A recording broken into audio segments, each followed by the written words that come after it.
अस्सलामुअलैकुम जी भाईजान। अज आए चक निज़ाम विक्टोरिया पुल जेहलम के अंदर तो काफ़ी अज दरिया में पानी भी आ गया माशाअल्लाह।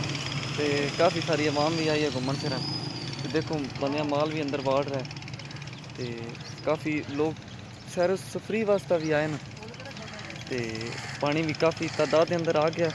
इतना नॉलेज नहीं है कि कितना पानी आया, लिहाजा देख लो पैमाने के अंदर। तो पुल भी अपना उसमें खूबसूरती बरकरार रखी है। काफ़ी ज़्यादा रश भी है तो नाल आवाम आँदी जाती पई है। तो इस तो करके अपना जोड़ा ना निज़ाम चल ही है।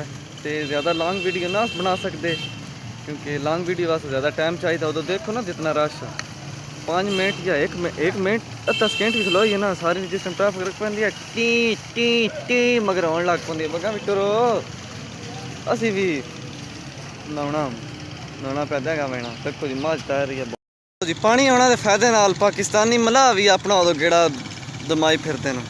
कारां के स्कूटर के रिश्के के उदो वेखो जी जो ड्राइवर हजरात ने सैल्फी विच बैक लै रहे हैं, इंजॉय कर रहे हैं। पानी काफ़ी तादाद के अंदर है दरिया विच, जिसकी वजह तो लॉन्ग जी अपने सर्विस का उड़ाना ना गुजीर होंगे।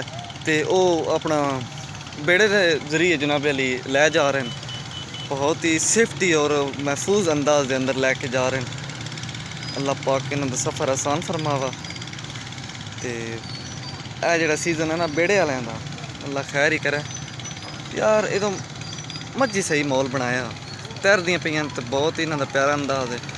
तो सूरज ढलना का देखो सीन है। तो पुल भी अपना जोड़ा ना माशाअल्लाह